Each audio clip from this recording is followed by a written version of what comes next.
What is indifference?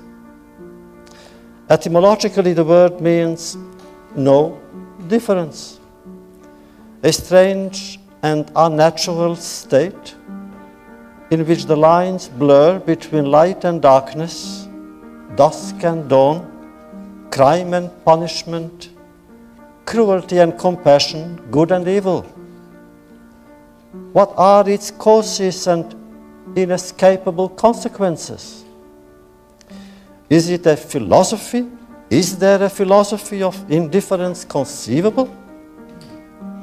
Can one possibly view indifference as a virtue? Is it necessary at times to practice it simply to keep one's sanity, live normally, enjoy a fine meal and a glass of wine, as the world around us experiences harrowing upheavals? Of course, indifference can be tempting. More than that, seductive.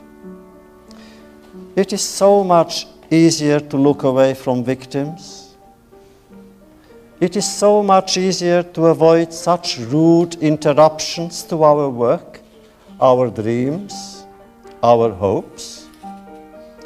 It is, after all, awkward, troublesome to be involved in another person's pain and despair.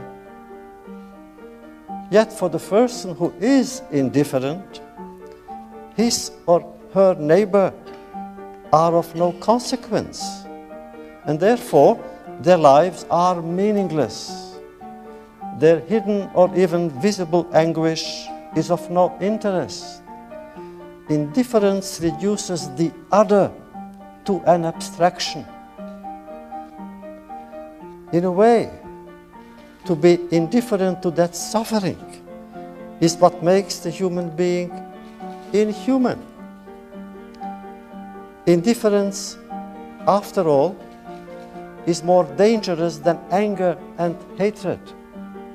Anger can at times be creative. One writes a great poem, a great symphony. One does something special for the sake of humanity because one is angry at the injustice that one witnesses. But indifference is never creative. Even hatred at times may elicit a response. You fight it. You denounce it. You disarm it. Indifference elicits no response. Indifference is not a response. Indifference is not a beginning. It is an end.